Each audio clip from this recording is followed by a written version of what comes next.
trial. Okay. I think I got that working. Every time I use this computer, it's always just a hassle.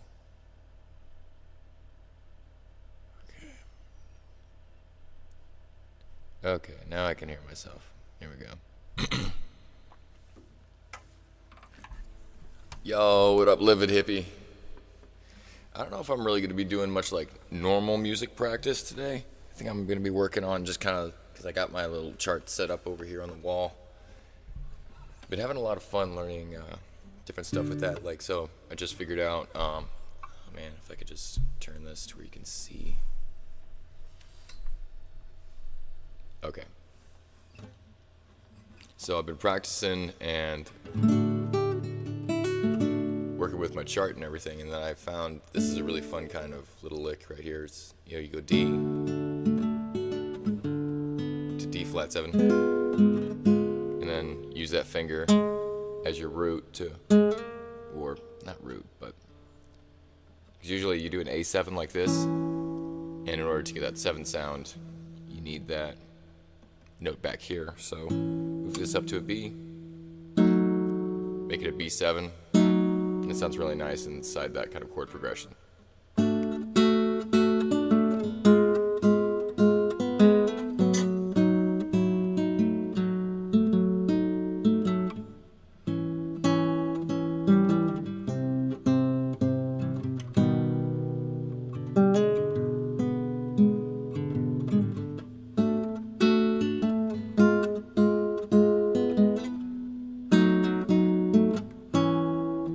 Wait, I want to go to somewhere else. Dun, dun, dun, dun, dun. So what is this? B flat? Let's figure out what we can do with B flat. We just, yeah, that sounds good enough. I like that.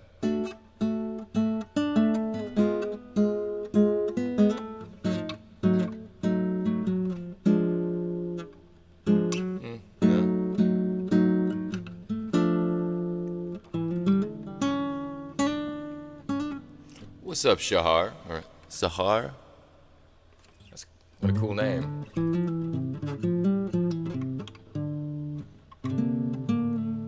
But that's what I've been working on a little bit today.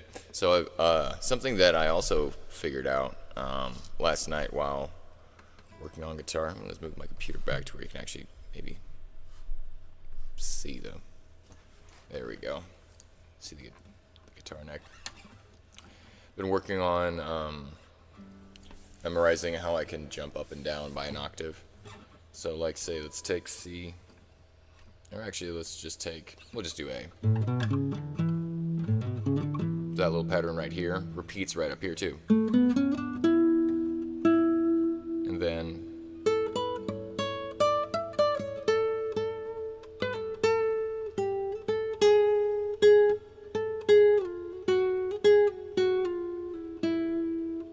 but your seventh is always going to be right behind it, so if I ever need to hit the 7th, I just go.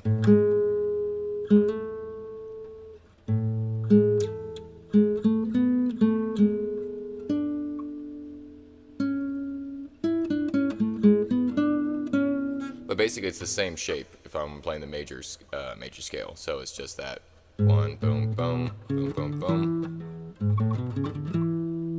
And it repeats all the way over here. And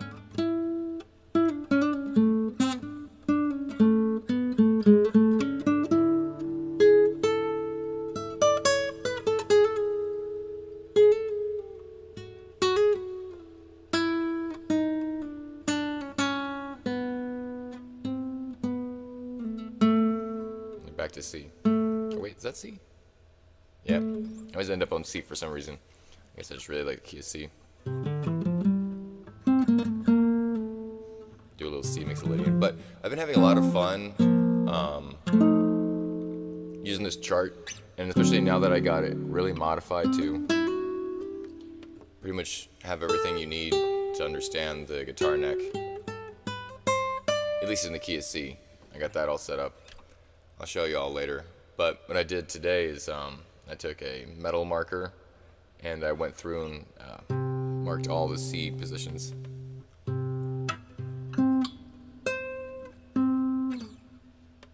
Where's the other C? And then is that 5th fret down?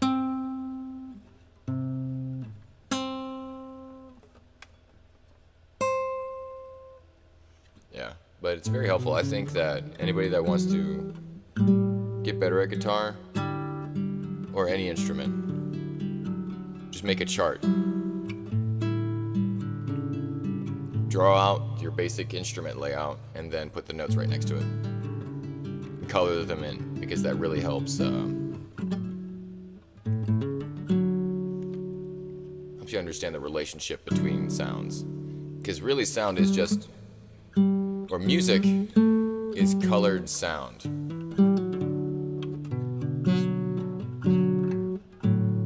It's all about just knowing which colors work well together and for what purpose. Because they say music is a language, and like it kind of is, but I think of music as more of, to me, like it's always been visual. Like whenever I hear music, I can always like, I don't know. I'm not a synesthete or anything. I don't see colors or anything like that, but I always have like a vision in my mind of what's going on.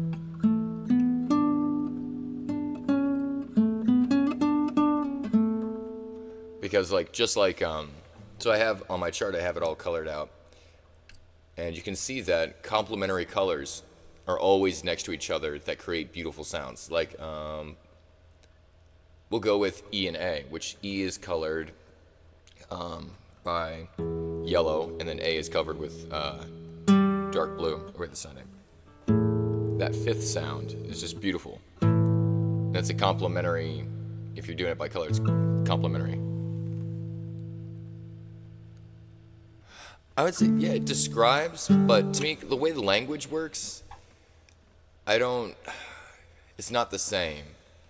Because I feel like you can, with words have specific meaning. Like when I say the word word, that has specific connotation in your mind of something. But the A minor chord can have many different meanings. So I think of it more as like dark blue.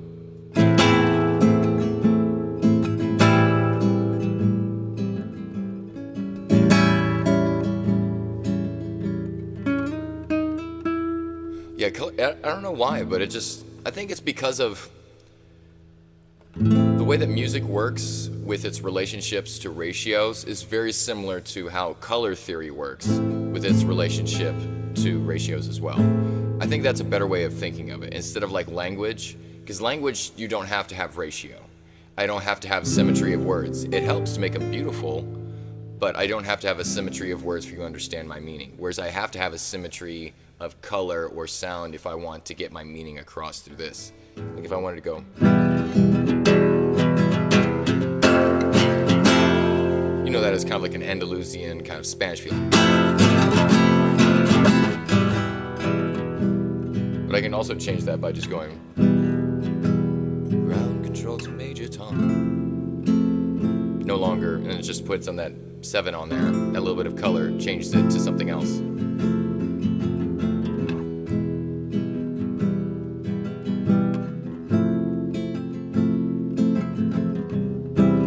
Ground control to major tom. Even though we're just pretty much going in those very similar way. And okay, chat's kind of going fast, so now I got to try to read it.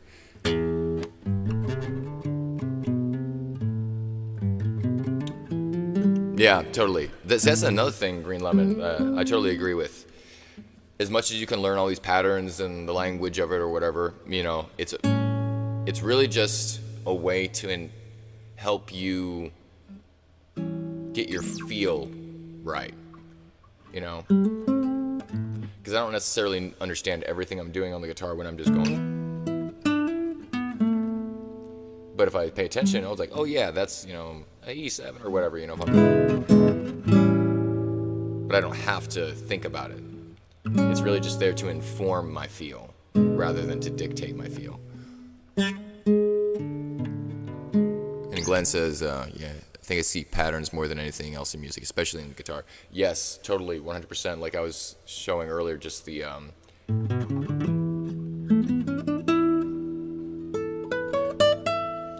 It's the same all the way up the neck.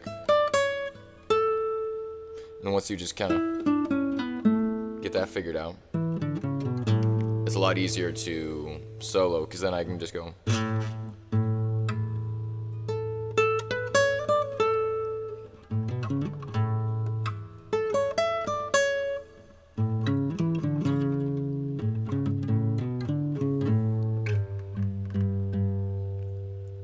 Yes, Footer K says it makes it easier to mesh sounds without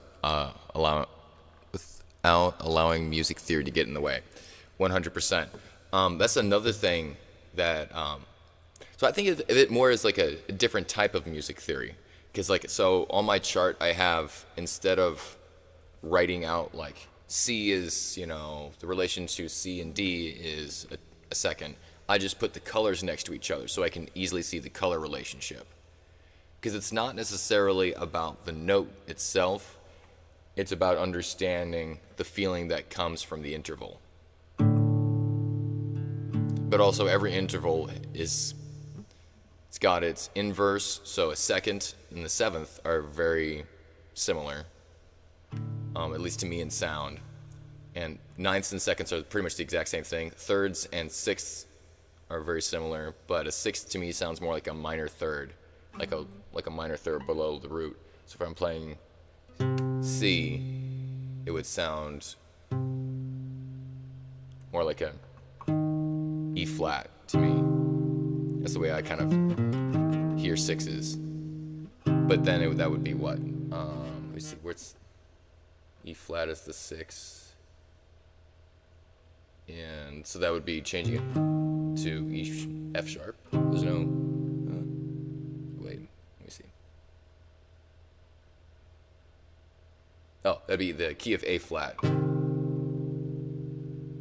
It becomes its major third, even though it's also a minor third.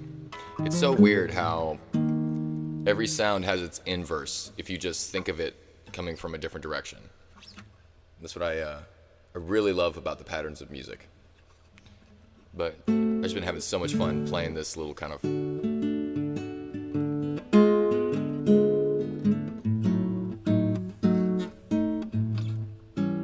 This is all just from looking at my chart that I figured out. So it's the D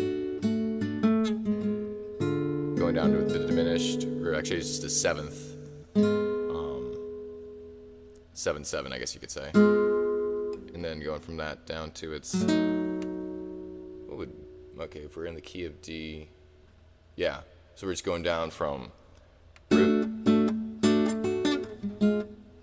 7 of 7, and then 6 with a 7 on it.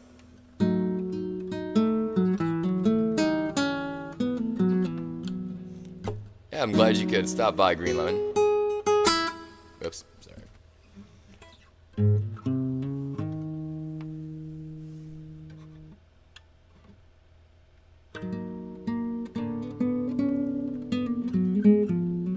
Exactly, and that's the best thing about music, Footer K, is that you can do whatever you want.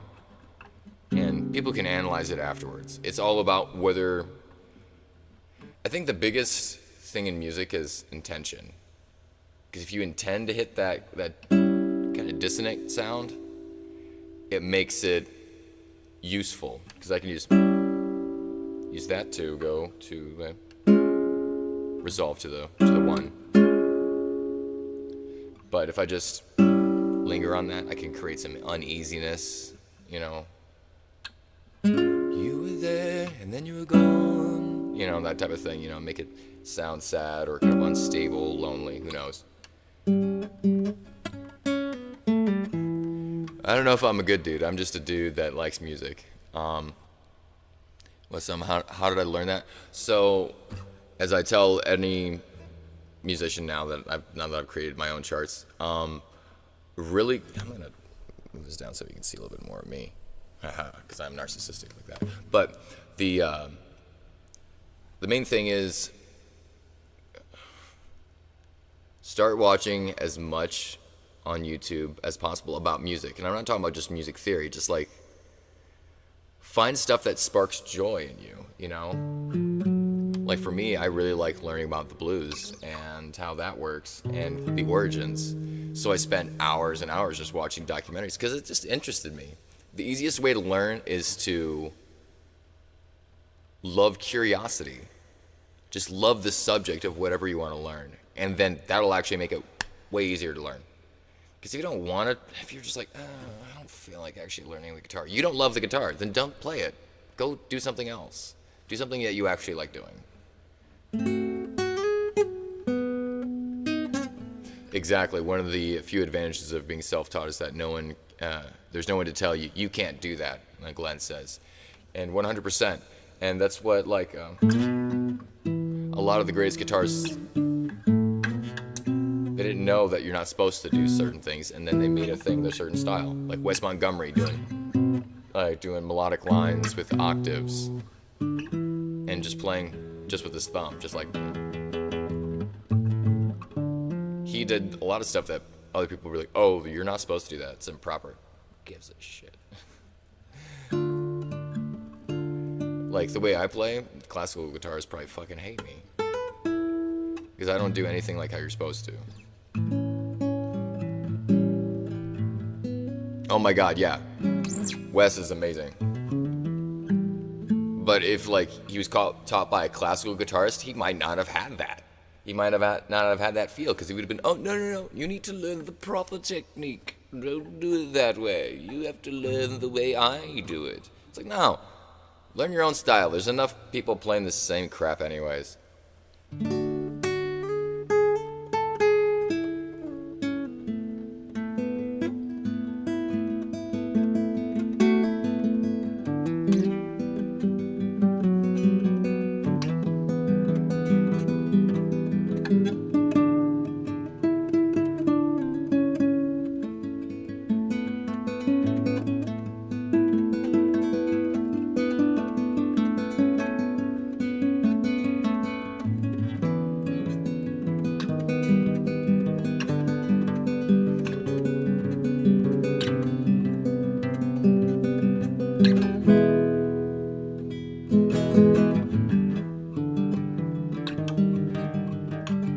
See that? I'm just going down chromatically.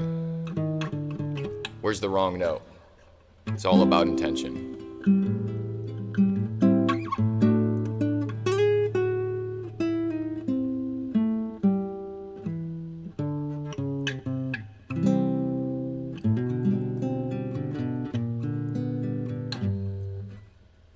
Like one of my favorites is a line cliche from what's it? If I had time in the bottle, yeah.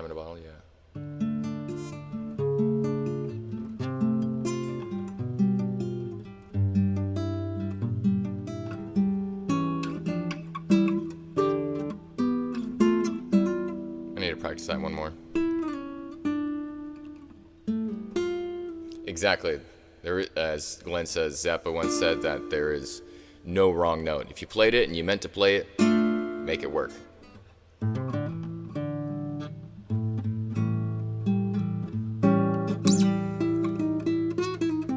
One thing I will say though about music theory that makes it, I think, extremely valuable is learning about the things you can swap in. Because you can have great feel, but if you don't know the little secret of how to, like, you know, swap in like a different key or a different mode, you're kind of limited. I'd say it's like learning painting technique will not make you more creative, but it'll make your creativity easier to implement. So if you already are a creative person, knowing what the tritone substitute is for, you know, G7, knowing that that's the D flat 7, that just makes it easier for you to create cooler stuff like I just did earlier with D.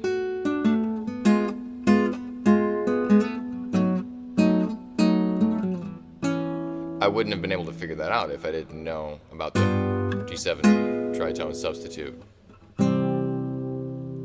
So I can go instead, if I want to, it's for a 2-5-1, I can go like this. I can go D minor, E7 to C to E7, and if I wanted to go to A, it's a great resolution right there. Let's say I want to go to F. Let's go to C7, and that'll bring me to F.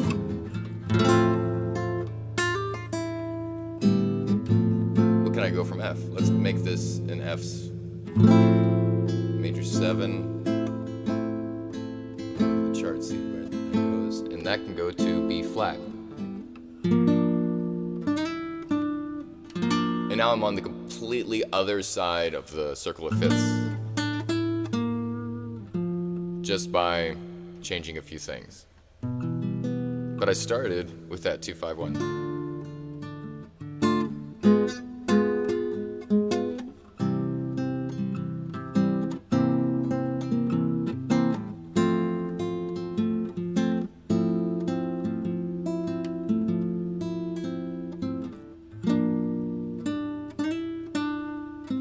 It does sound a little strange, but now I just went backward.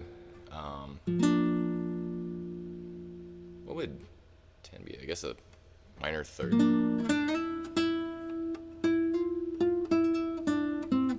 What I'm thinking about doing soon is like starting to set up these videos, maybe with the chart already kind of in the bottom or something like that, so y'all can see what I'm doing. But I don't know. How y'all been doing today? I'm chilling today. I don't think I'm going to be practicing too much other people's music today.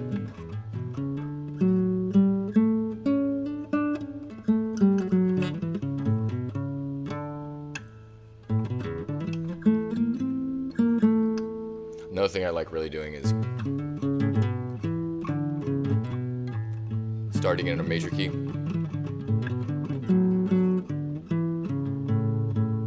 and then shifting up, going up that octave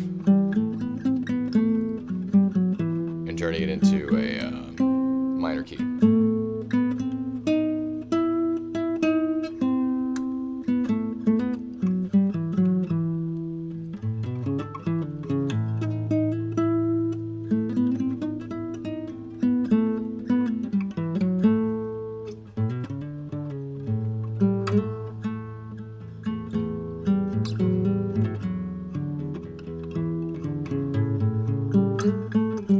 What up, Sitika? How you doing today? Shadow, come here. My cat's over here. Shadow, come here. She ran away.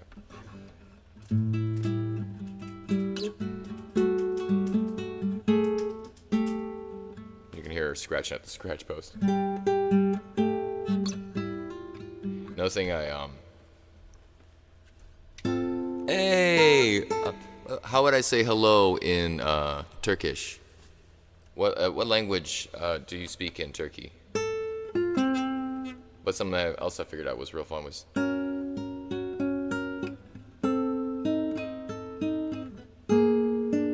wait, I gotta show it to the camera. So start with your basic D shape, give you a major chord, starting it on F, E7. And then do another 7th chord, and I think this is E flat or B flat 7. Where's B flat? No. Yeah. It's like B flat 7, or yeah. And then goes from that to B flat.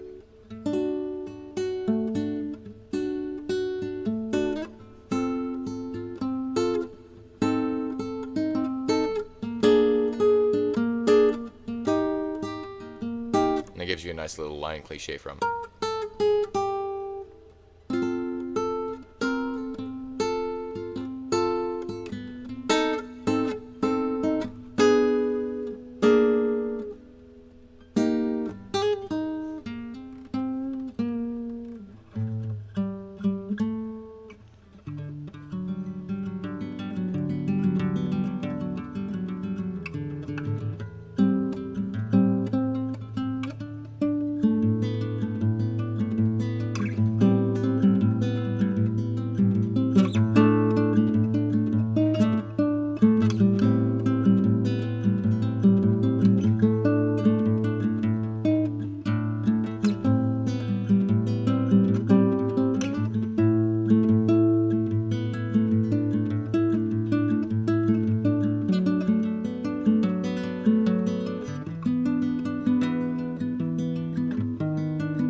I'm sorry, I don't know the song Rose is Gone.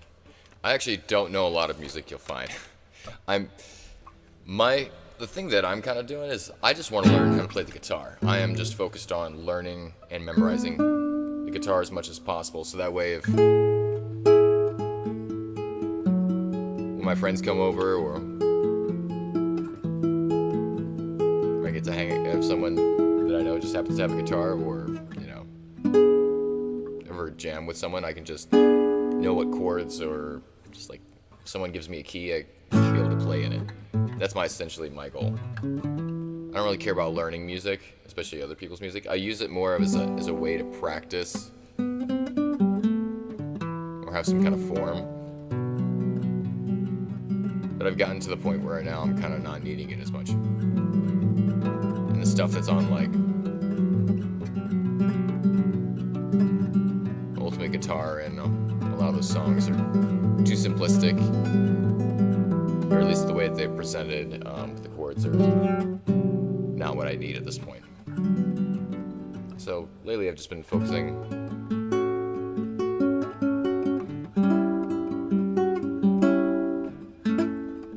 on learning where chords are and learning music theory rather than learning songs.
Yo, what up, Jonathan? How you doing, brother?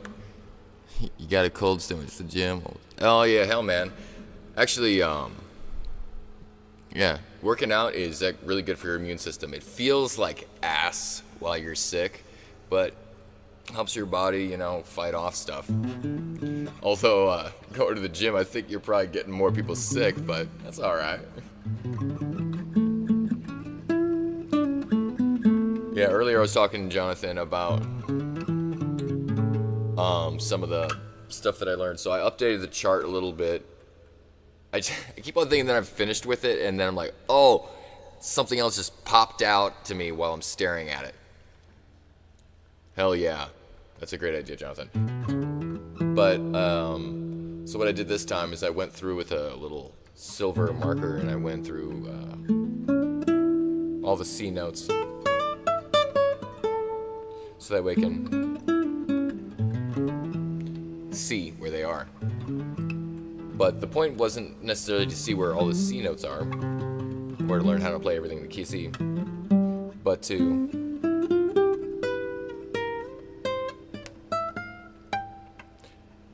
learn the pattern of where octaves are. So I can like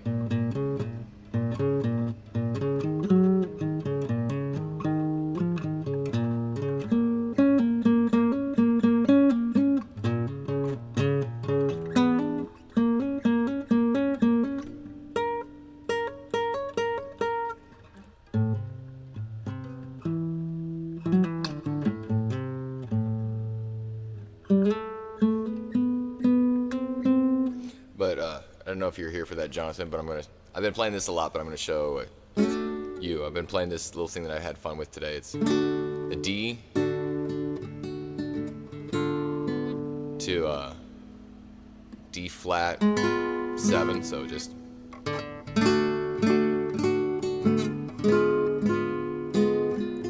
and then you take your first finger, that becomes the middle of the next one, just go up 1 fret, play B minor, or B7, not B minor, so you can see that right there. 4th fret for these 2 fingers are on the B and D strings, and then 2nd fret on the G string. Actually, I think we can go. What would this be? That's sharp.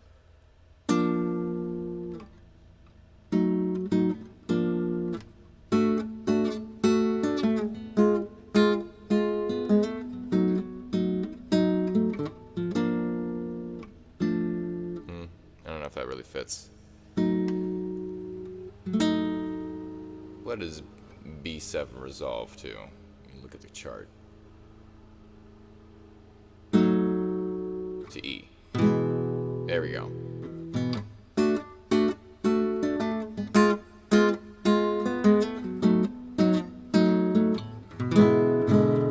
I can just go to E7, I guess.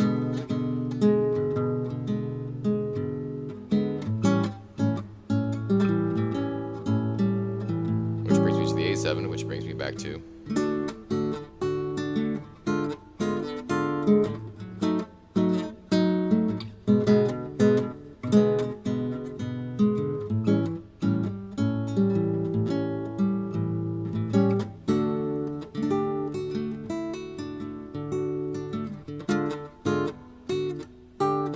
see if I can figure that, because I want to go.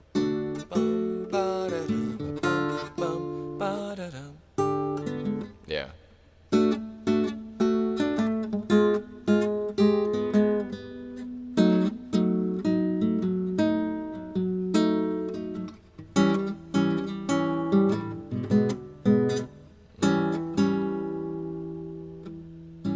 do we get out of A7? Could go back to D, but A. Let's go to A flat diminished.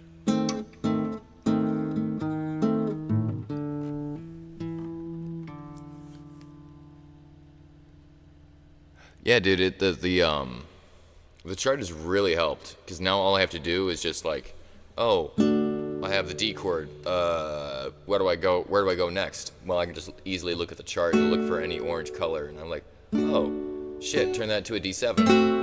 And then I can go to D flat.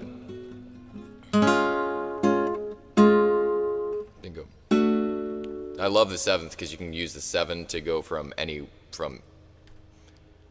chord to any other chord if you want, or at least for a 5/4 relationship. So I can go D, change that to a D7, and that D7 is the tritone substitute for D flat. So just boom. And it's all just chromatic, but it still sounded good. It didn't sound like ass.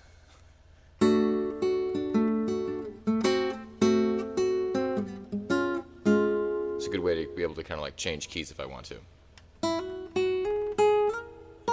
Yeah, exactly. The versatility of 7th chords. Now, my next goal, now that I've kind of gotten 7th chords down, is I really want to get into figuring out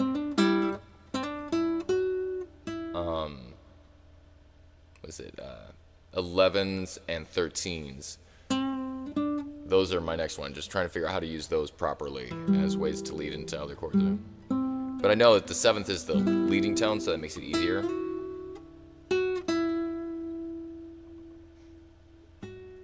To transition from a 7th chord to a step above, but so I'm trying to figure out what an 11th really does, which is really just your basic chord with an extra 4th added on. With a 4th added in, an octave higher. So let me see if I'm doing an E.